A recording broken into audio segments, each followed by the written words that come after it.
This is Johnny Bluestar. Welcome to Threshold, a global media event. Is the universe just a random dance of atoms, or is it a manifestation of a supremely intelligent architect? Can its purpose, or our purpose here on Earth, be adequately assessed? Can we commune with it, know its intentions, cooperate with its direction? Here, we define Threshold as a gateway state of awareness, allowing mankind to cross into a place of real cognition. Threshold allows us to approach questions of higher reality through the door of experience, rather than mere belief. Welcome to Threshold, where we tear away the veil from commercial media, bringing our audience and participants into another realm of reality and enhanced communication.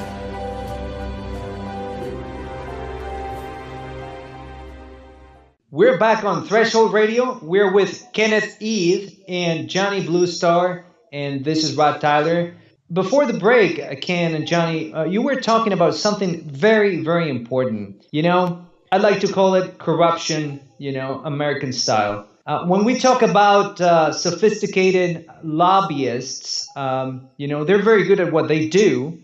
And I think that we intuitively know that lobbying and bribery are intimately related. And they're pretty much the same thing. And you were talking about how, the Patriot Act, got passed and the legislators didn't even bother to read it. So it makes one wonder, who's really in charge? Who's really making the laws? Who is really making the decisions for us, in government? Who's really in charge here? What do you think, Ken? I think it's private industry who's in charge, and I think the real people who should be in charge are the voters, and they're not exercising their rights, which should be to kick out everyone who's been there more than 2 to 3 years. Vote them out.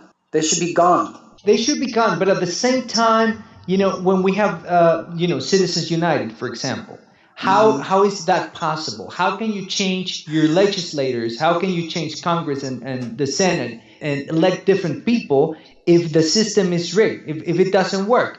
Yeah, well, you've got a good point there, Rod, because with the Supreme Court, you've got people who are appointed there basically for life. So we still have people on the Supreme Court that were appointed by Republican presidents from days gone by who are going to tout the same agenda until basically they die.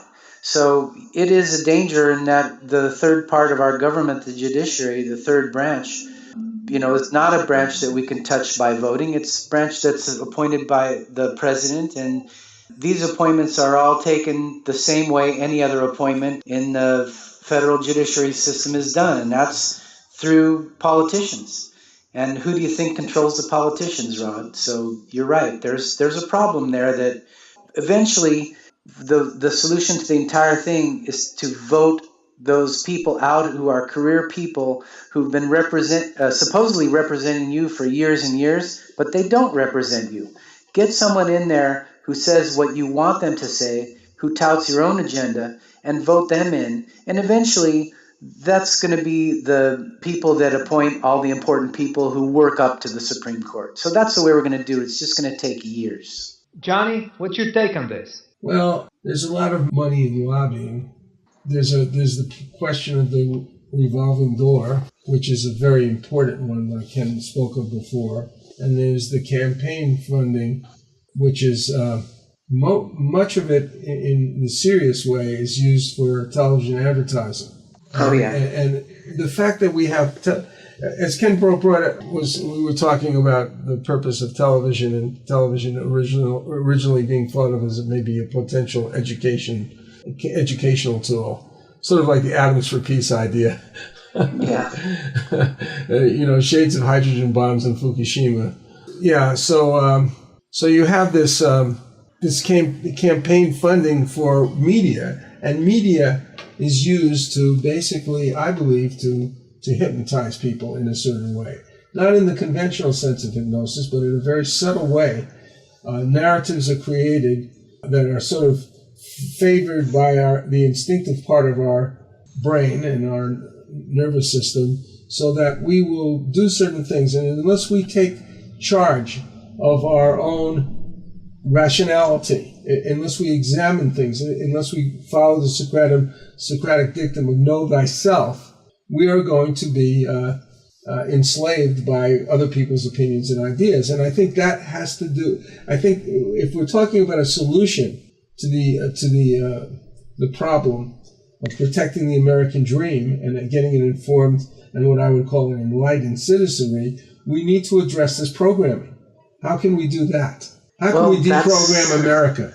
That's a very good question, Johnny. And we certainly are not going to be able to do it through television because, as you've adequately pointed out, the people have no control over what goes in on the media. And you're very adept at also pointing out that's the way that people get elected now is through media dollars.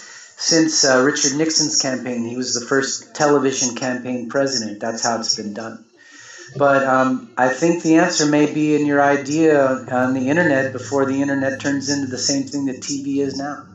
Well, I think that's probably true. The thing about the internet is that it provides every single thing that's in television now, doesn't it? Even TV series, original high-quality TV series, like, for instance, what is it called? The Man in the High Castle. Did you ever see that? I don't watch TV, so I don't know. Man in the High Castle is about, I don't understand the whole plot. I've only seen the first season. It's about the Nazis taking over America. Oh, okay. It's a very, very serious... Sounds like Donald Trump. Not that I would ever think that, but I was thinking that yesterday, I was reading that Statue of Liberty poem, and the New York Post had a cartoon of the other day after I written that poem of Donald Trump decapitating the Statue of Liberty. Okay, I shouldn't laugh because that's what he wants to do, basically. Well, getting back to what I was saying, there's nothing in media. As a matter of fact, as I understand it, some of these programs like Alex Jones and Coast to Coast, which have a sort of alternative media point of view, actually have acquired millions of unique visitors. They are really beginning to compete with so-called major media. Mm-hmm. But the thing is, once you're in this, I have really given a lot of thought to this. And what you want to do is you want to encourage people who come into this forum to think. And the best way to think is to do exactly what we're doing now, is to discuss issues, perhaps with a little bit of help from somebody who's an expert or several experts in different fields, and actually interact with them and learn from them by discussing it, and particularly discussing things which are of emotional importance. That's what pardon the expression, a good bullshitting conversation was in college, right? You talked about things you cared about. And I grew up during the civil rights period, the Vietnam War, the psychedelic movement. There was plenty to discuss. And I think there's always been plenty to discuss, but people are spending their time talking about what movies they're going to or, where they're going skiing. Because that's what the media is telling them is important. I mean, if you look at the 11 o'clock news, you get fed this, to borrow your term, bullshit, and local police blotter, and then the rest of it's entertainment. What are you going to see after the 11 o'clock news? Or let's talk about the first story being the TV movie that they just showed. Since when is a TV movie news, Johnny? The news is, and the news itself is entertainment. It can almost make you cry. When I used to like CNN, and in the earlier days, I really liked CNN, and now I see when I look on my mobile, it's mostly feature. And when it's serious, it often has an agenda, a very obvious agenda, one way or the other.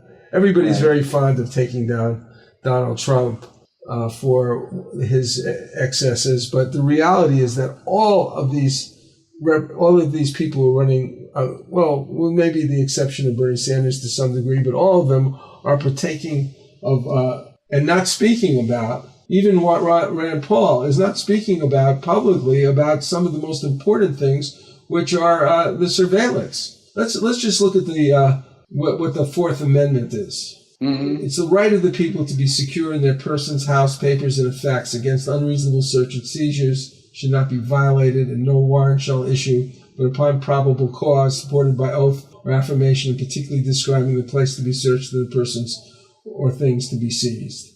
I say the spirit of this is very obvious when it comes to electronic media and looking in people's, when you look in people's papers and effects, and you can say, and effects, the same thing that's on paper is in a computer. The same spirit of privacy is a right guaranteed by the Fourth Amendment. And I agree.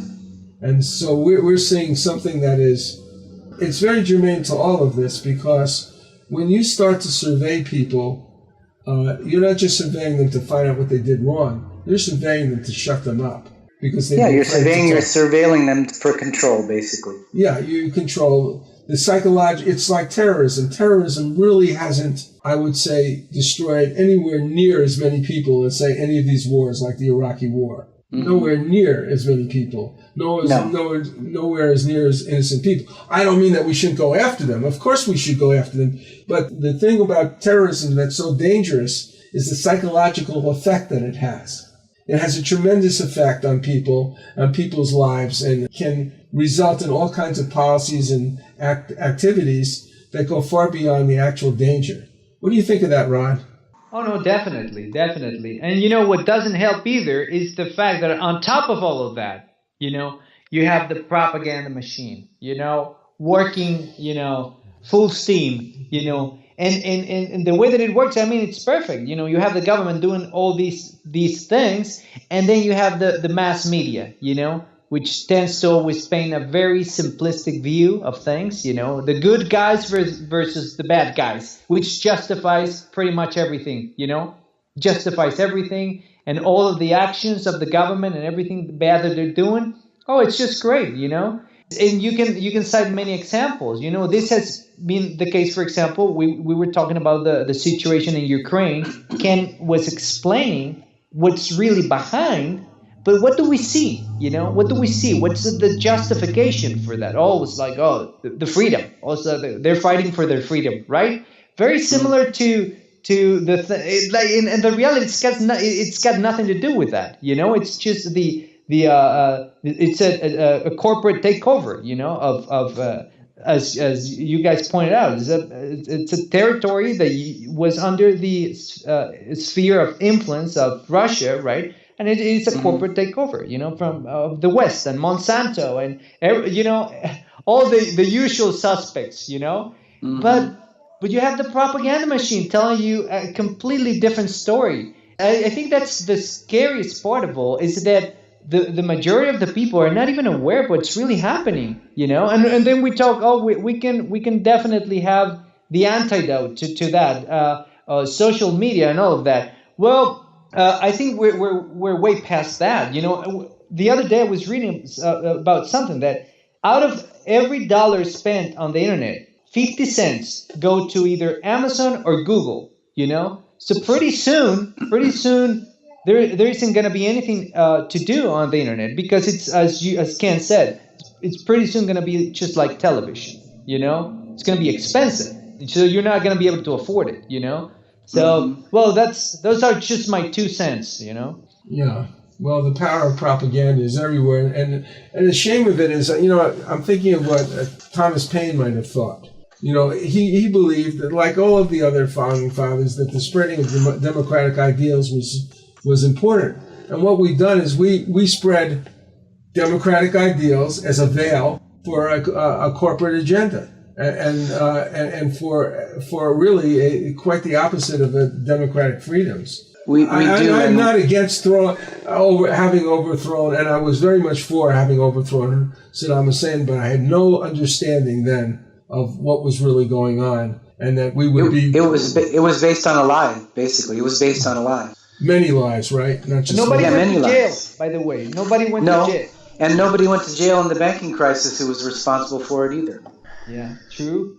And how many people went to jail for torture? I want to. Only the whistleblowers, Johnny. Yeah. Only the whistleblowers. Yeah, and that's just amazing. The guys that said, "Hey, this is wrong. Throw that guy in jail." But basically, I mean, what everyone's really. I think everybody in America loves the idea of freedom of speech, loves the idea of civil liberties, but they also love the idea of staying alive. And now the government's saying, "Look, you guys are not safe." And the proof is, you saw it on TV. You saw it on TV. 5,000 people were killed by terrorists who commandeered basically private airlines and smashed into the Twin Towers. We're going to keep you safe. In order to do that, temporarily, we're going to have to just exercise a little more control. And now we don't have, we haven't seen anything that dramatic since 2001, but the government is still saying we still have to keep you safe. We have to know what's going on. We have to rout out these terrorists wherever they are, and they use it as an excuse to do most of their surveillance. Well, we're going to go back and discuss in a couple of minutes a little bit more about the surveillance, its history, and its chilling effect on the American people on Threshold Radio. Back in a moment.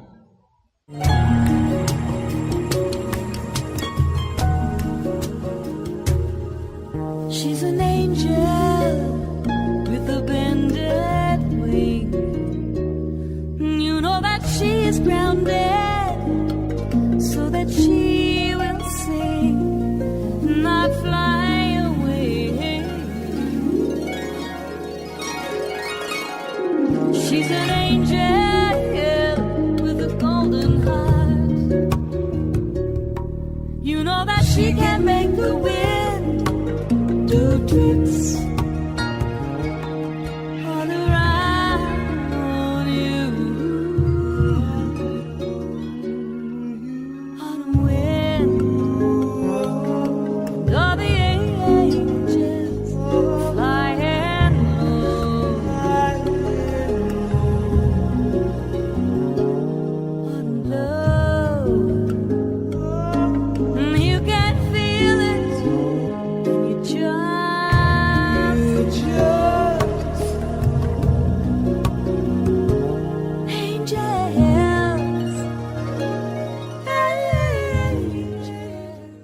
It is the 15th century. El Tesoro de Cielo, a Spanish treasure ship, sends a scouting expedition to a strange island. Golden statues surrounding them prove the enormity of their find. Suddenly, hordes of ghoulish creatures with scaly green flesh and skeletal wings descend upon them from the sky. What do you think of this, Rufio? These creatures are fragile, Captain. We can take them with our swords. They seem supernatural. Who knows what powers they possess? Fallen angels, weakened by their treason. My God! Are you saying they're Nephilim, the devil's host? I'm saying, whatever they are, we can take them. Do any of you cowards dare join me? Up against sharp knife-like nails and hideous fangs, the men's swords rip into slimy green flesh. Though black blood pours copiously from their half-naked bodies, the creatures miraculously persist. Can the crew survive this bloody, cursed battle? Find out more by Googling The Thrice Born, a new sci-fi supernatural novel by Carlos Lopez Avery and Johnny Bluestar. Google with the words Carlos Johnny Kendall, The Thrice Born. That's Carlos Johnny Kendall, The Thrice Born. This is Johnny Bluestar. I've worked as a lyricist with Patricia Welch for over 5 years, along with Russian composer Edgar Ahrens, a friend and colleague. Her ability as a singer is simply amazing. She brings a unique and dramatic flair to every song she sings. Over the next few months, we shall be releasing a number of these songs, part of an album called Hadley's Castle. Meanwhile, Patricia has been busy creating a super enjoyable collection of classic standards in an exciting 46-song, 3-CD collection. Music for great entertaining introduces Cocktails, Dinner, and Dessert with Patricia Welch. 3 hours of continuous music. 46 of the all-time classic standards, spanning decades of hit songs.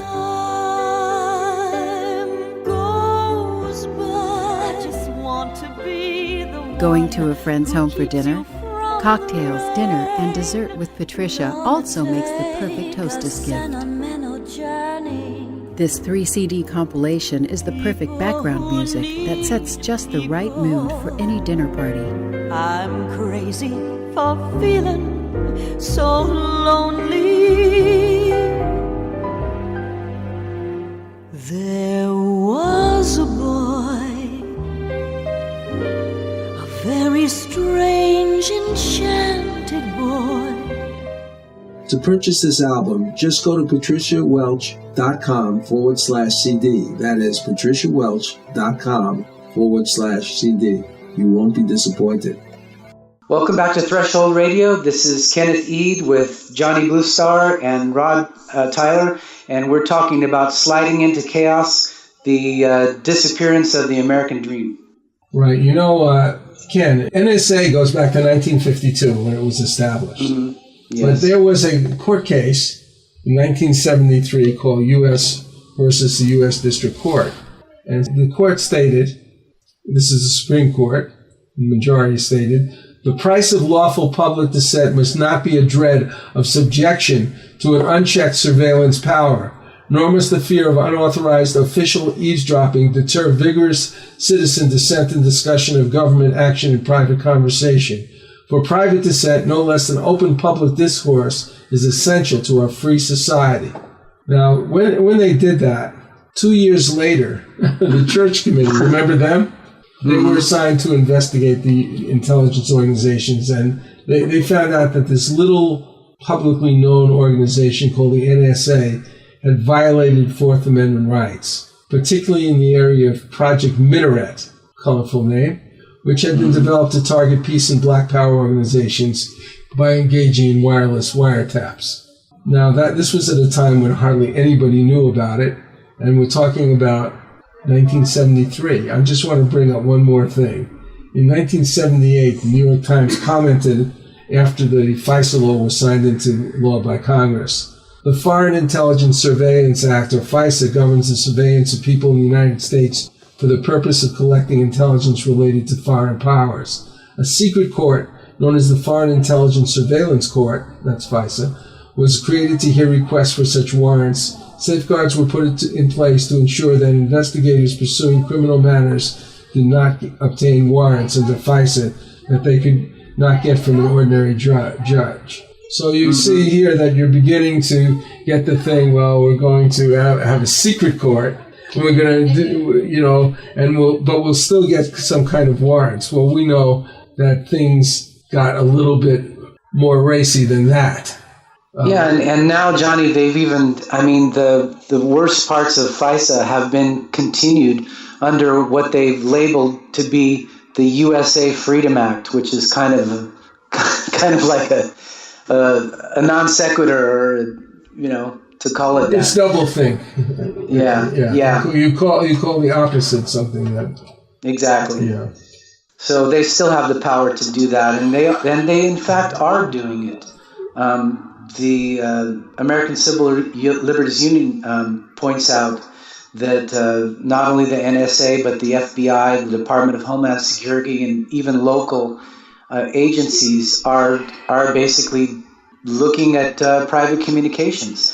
And it doesn't go at just looking. They're not just doing this for entertainment. They're putting together watch lists, like remember the McCarthy hearings? Sure. I actually remember seeing them. Yeah, that's where we're headed now. We've got the do not fly list. We've got people not getting jobs because they found out that the government's been looking into their private affairs. And we've got people who are being hassled by the authorities over what they're getting, which you pointed out that the Bill of Rights says they're not allowed to look at without a warrant. Yeah. Well, it's just, the further we get away from the amendments themselves, and we have all this sort of foundation of new law that dilutes and dilutes and dilutes, it really is kind of strange. Right? Well, you know what, and there's a troubling development too. Surveillance is not just for governments. Not just for government. It's not just for communists and dictators, you know. Now we know that supposed democratic states, you know, like the United States, are investing heavily, you know, in keeping and actually strengthening the technologies for surveilling everyone, and it should be worth to mention that that it is actually very ineffective because we're also suffering from what's called data overload. You know, what happened in California. How can it be that nobody knew about it? Because even if you have all of these systems in place, well, you just get so much data that it basically renders it unusable for the purpose of fighting terrorism. But it's very useful, you know, for collecting our personal data and for using it to target individuals, and but not necessarily for the things that they're telling us that they're going to use it, you know, and it's only going to get worse, you know, and then we're seeing now the concept of what's called big data. You know, they're collecting massive amounts of data of everything that we do, and the problem is that is very dangerous. We don't even know the potential for big data, and now government has unlimited access to that. You know. They don't need. The reason why they. Oh, sorry, Ron. Yeah, no, exactly. No, go ahead. The reason why they collect big data in the first place, and you're talking about commercial enterprises collecting data, right? Yes. Is to find out what you buy and what you like, so they know what kind of advertisements to give you when you log in on your internet. You get blasted if you ever notice advertisements. Hey, that's what I was looking for yesterday when I was on the Google search. That's right. Definitely. There they are, right in your face. Yeah, it's, the thing about it is that if you were a serious terrorist, not one of these people who's kind of programmed by accident by some crazy radical organization, and slowly they slip into a jihadist mentality or a white supremacist mentality, whatever it is that allows them to go ahead and kill people. But if you were an organization that was more rational in certain ways, well, you would do everything possible to hide from the internet. You would do everything possible to circumvent that.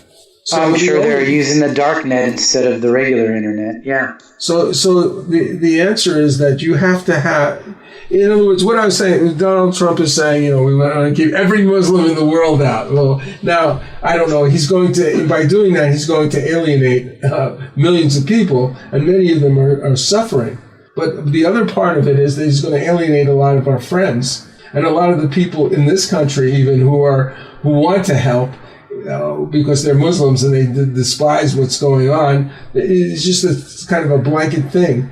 But whereas if you were going to seriously do this, you would have to have true human intelligence. You would have to do this in a very careful way, and yes, you don't do it in a way that obstructs our civil liberties, but you do issue warrants. You do things in the right way, and you don't do them totally in secret.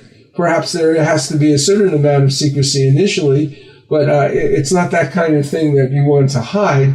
You want to be able to actually have reasons to survey people.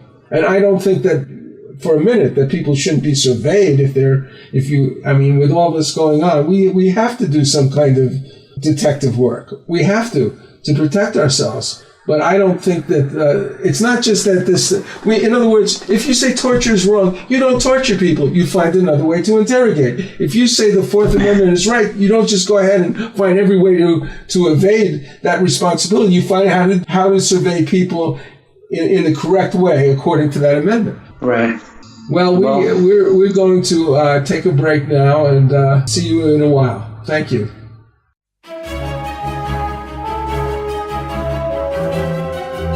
I've worked with Russian composer Edgar Aron for quite a few years, building an inventory of songs, many of which feature singer-performer Patricia Welch. We will soon be releasing these songs, components of an album and a musical in progress called Hadley's Castle. When Edgar and I first got together, I was amazed by the brilliance of his musical scores created for movies, TVs, and animations.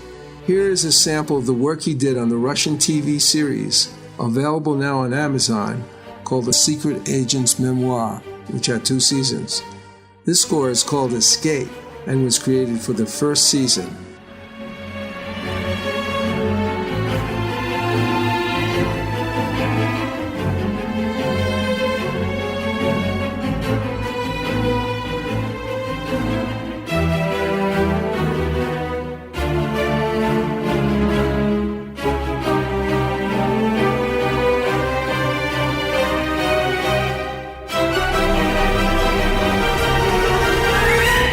I am very pleased to say that Bridge of Light Productions, a division of New Galaxy Enterprises, is proud to be the contact point for television and film companies seeking information about this amazing composer's work. If you are in the entertainment business and wish to know more, contact me at johnnybluestar@gmail.com. That's johnnybluestar@gmail.com.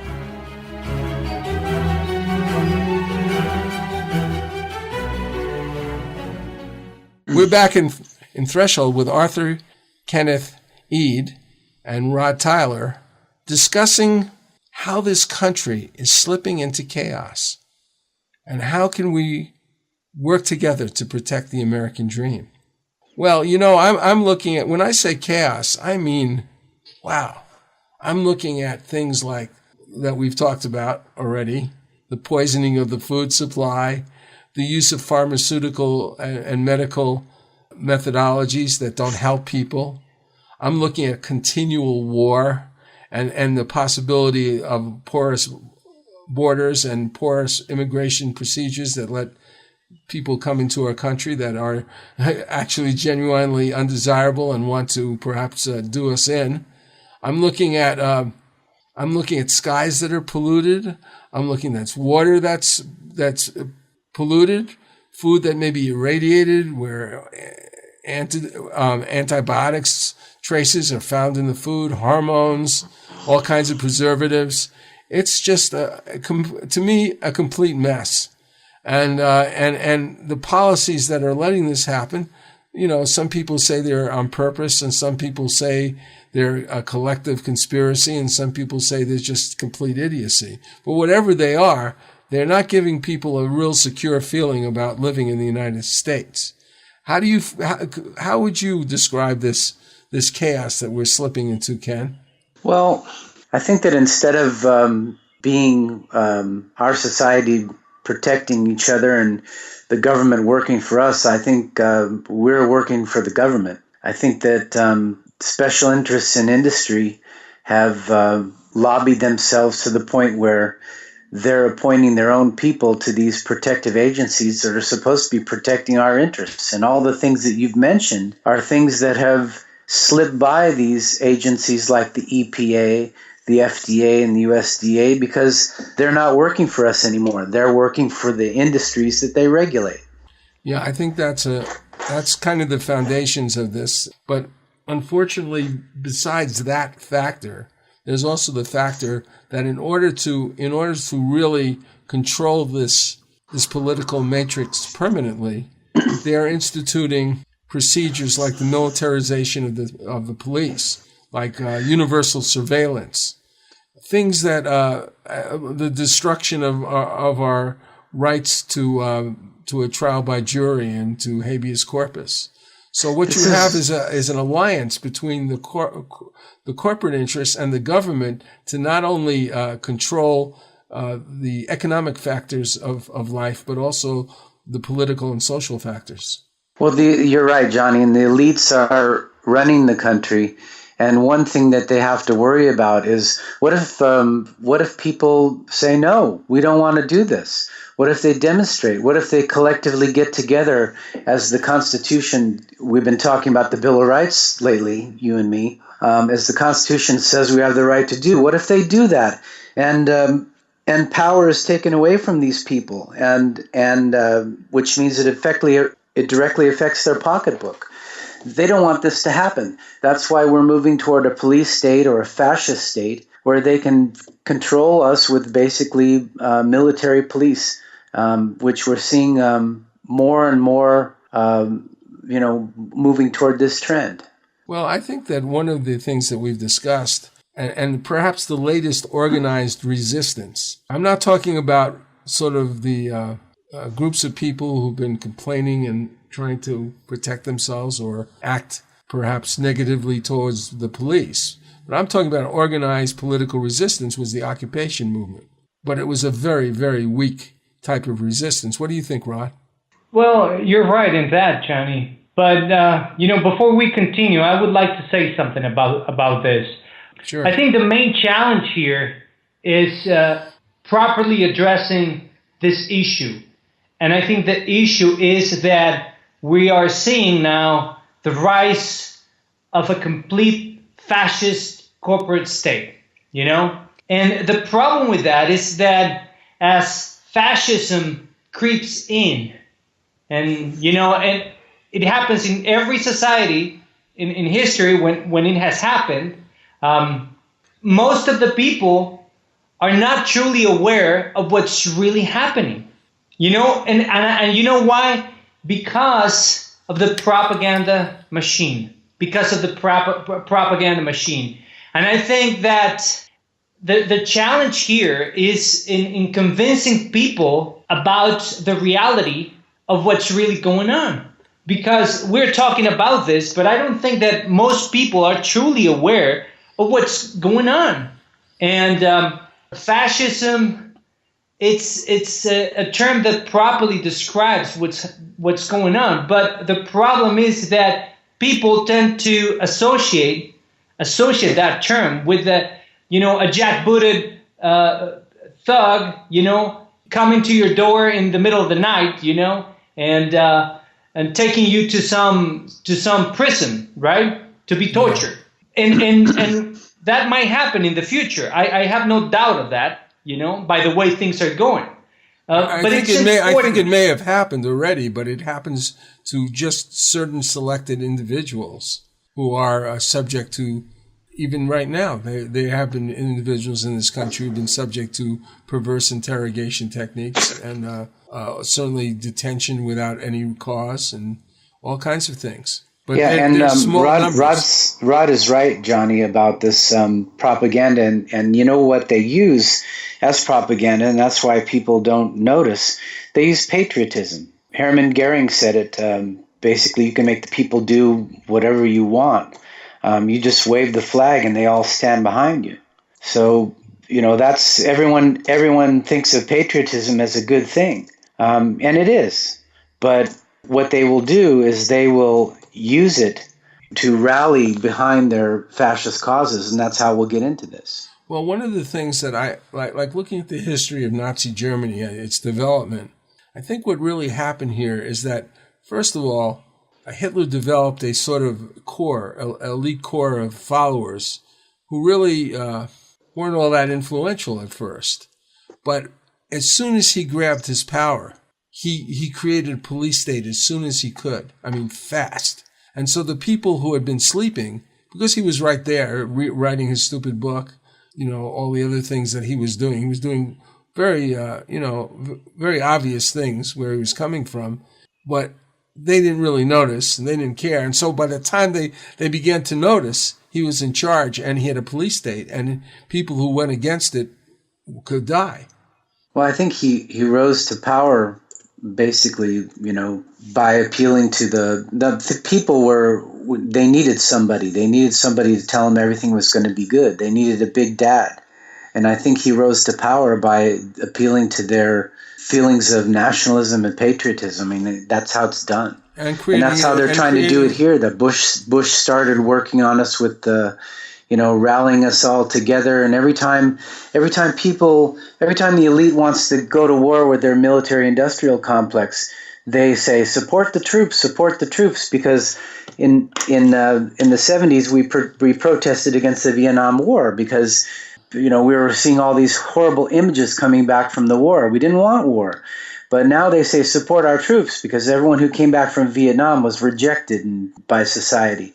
And, that's a guilt trip to put us on to get us behind these wars. Well, another thing is that Hitler did, which is, I think, also going on. Well, there was the Reichstag fire, right? And it was blamed on it was, I believe it was, most people would say now that it was created by Hitler.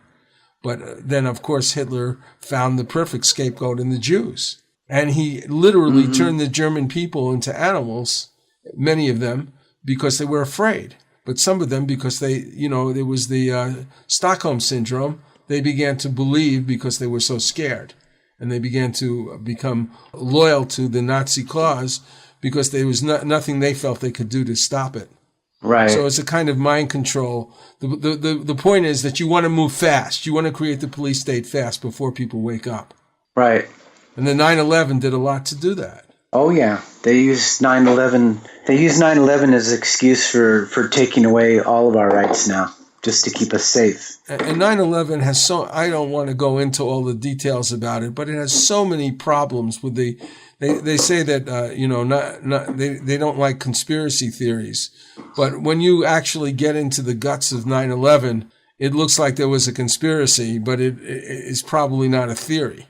And it's really hard to believe all the things that contributed to people who are skeptical about the causes. But if the causes are not what they seem to be, then what is the cause?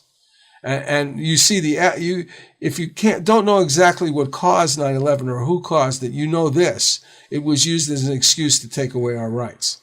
And it's still being used. Oh yeah, it's spreading in terms of. They had the Bush's father, our first President Bush. Hopefully, first and the last one was the last. But, good luck. But Bush's father used to call the people that advised his son, W. He used to call them the crazies, and one of the crazies was Paul Wolfowitz. He was kept away from Bush the father's office. He said, "I don't want this guy around me."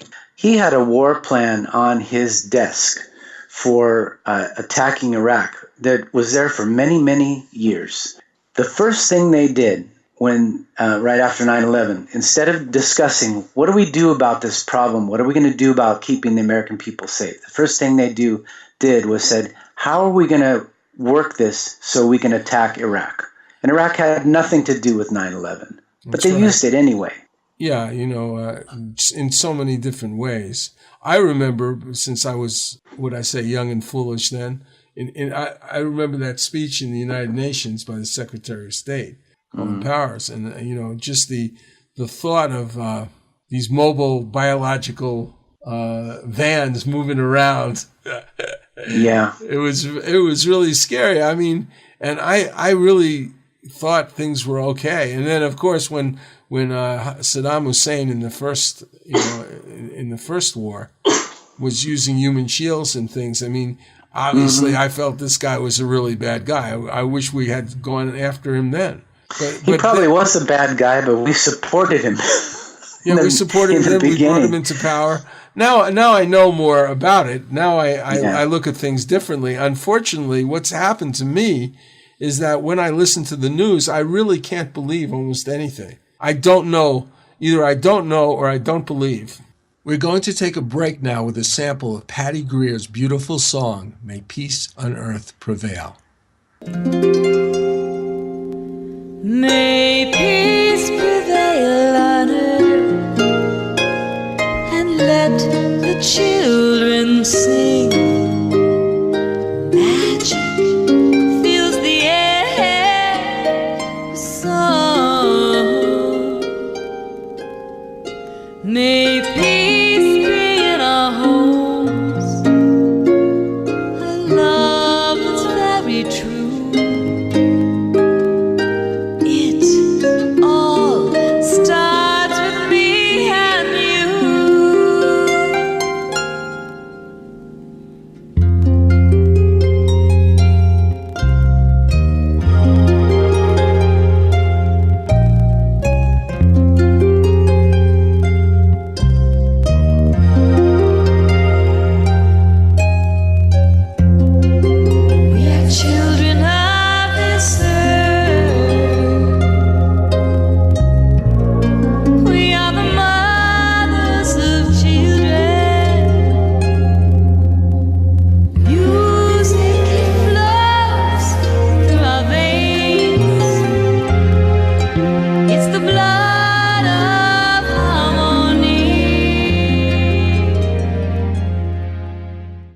following is from West Side Warrior, the memoir of Ray Boylan, a Korean War veteran and crime fighter. He was there fighting in the world's coldest battlefield when the Chinese communists invaded.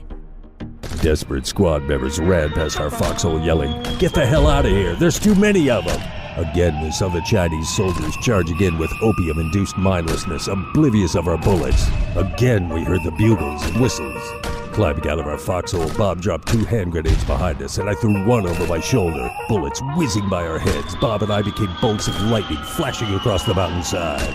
Like a hideous film, desperate scenes like this played out on the Tokong Pass for 3 days. Sometimes I played in the scene. Sometimes I could only watch and wonder if it were real, or if I'd be suddenly jolted out of my trance by an RKO usher saying, "Hey, did you kids sneak in here?"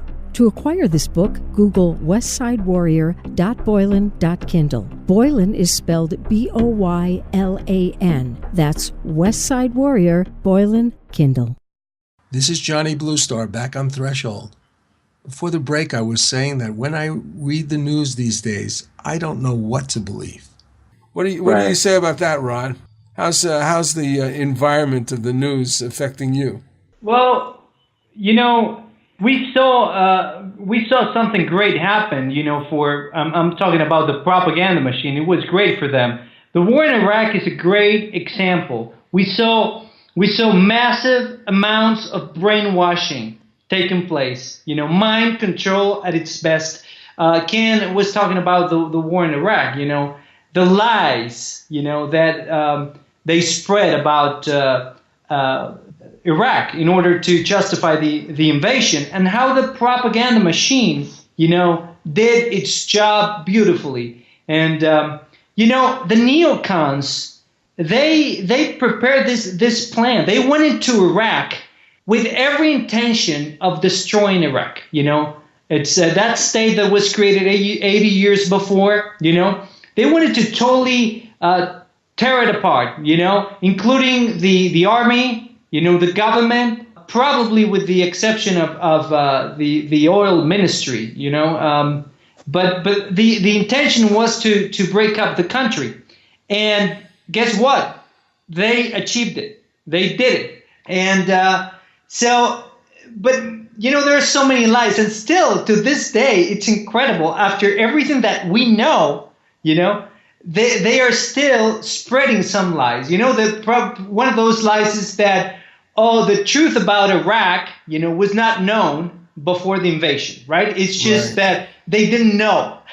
It's incredible, right? And I think the saddest part about that is that not only was where Cheney and Bush, claims propagated, throughout the world, but not only that, but the credibility, of the mainstream media, was totally destroyed, because they went along. It was clearly established, We saw that after 9/11, and now, and then during the invasion of Iraq, we saw that they willingly went along, and that's when you knew. That's when you knew that the media, as you had known it, as a guarantor of free speech, right? The Fifth Estate was gone. Well, right? It's just amazing how easy it is to find some of these facts about the Iraq War and who exactly knew what. I don't mean that the internet and what you see on the internet is categorically true in any way, but I don't think it takes much of an effort because a lot of this is public knowledge. But what the media does, besides completely ignoring things, what it does is it downsizes things. You'll see certain things about this, about, for instance, Curveball, who was talking about these. He was somebody who was being interrogated in Germany, and he was talking about these mobile biological units I mentioned before, and we were told that this information was not accurate. It was not good intelligence, yet it was used in the State of the Union speech. Also, Johnny, when I have I'm a personal witness to how the media slanted everything during that war to support the government's position. Right. I used to live between the United States and France. I'd go back and forth every month. When I was in the United States, I watched the news and it would give you little video game type things that'll show you what happens with these smart bombs that only hit military installations right. and don't hurt any people. And then you come back to France and you turn on the TV and you see where these hospitals and schools have been blown up. Now they call it collateral damage. And the water and the infrastructure for water, the water supply. Everything. And you see these people suffering, bloody, missing arms and legs. And you don't see that in the news media in America. Never. When we have a war, all you see is this, shock and awe from a distance. And what do you think's happening with the city of Baghdad being destroyed? People are dying. That's what's happening. And they don't give the accurate numbers of the casualties. They've never told us how many people died in Iraq. Only U.S. servicemen, and it's a small percentage compared to the number of civilians who died in that war. Well, speaking about the propaganda machine that Rod spoke of before, the idea, I remember, the so-called surgical strikes. And then I also remember the details of the aftermath of the war. And that is just about as insidious as anything else. That you would absolutely destroy a country and talk about surgical strikes. Well, not only that, I mean, the first Bush, when he wanted to do this, he got together an international coalition and got a UN resolution. The second Bush, he couldn't get a UN resolution for obvious reasons. So he just went ahead and made his own coalition of, whatever small countries he could find to bribe or bludgeon into submission. And this was a completely illegal war from international law standpoint. Well, I think that the truth is that probably almost every war since World War II was a sort of an illegal war. Even the Korean War, which had backing of Congress, basically was a United Nations war where Congress did not really declare war. So none of these wars are declared. The idea of the declaration of war has been mitigated by the War Powers Act, but even that is mitigated. It seems like, again, you have this executive authority, which is another cornerstone of fascist government. And you also have the desensitization of the people by using words like war, which should be a bad word. I mean, it was a bad word when I grew up. It's not a bad word anymore. Now we've got the war on drugs, the war on terror, the war on this, the war on that.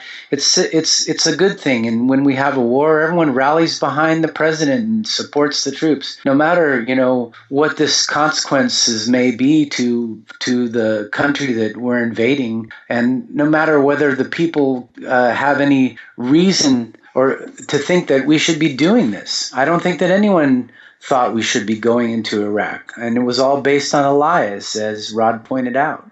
With that unpleasant note, we need to take your leave. If you have listened carefully to the show, you understand why we titled it Slipping into Chaos. America, we are counting on you to regain your footing. A special thanks to Patricia Welch for her song, Top of the World. Check out her CD at patriciawelch.com/CD.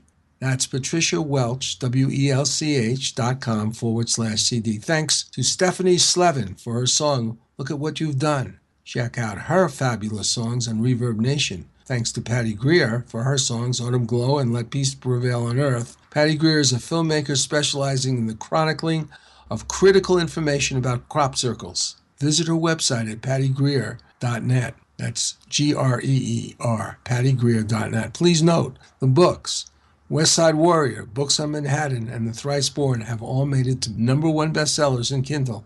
And finally, thanks to the great Hassan Khan for his extraordinary work. See you next week. May peace prevail on earth, and let the children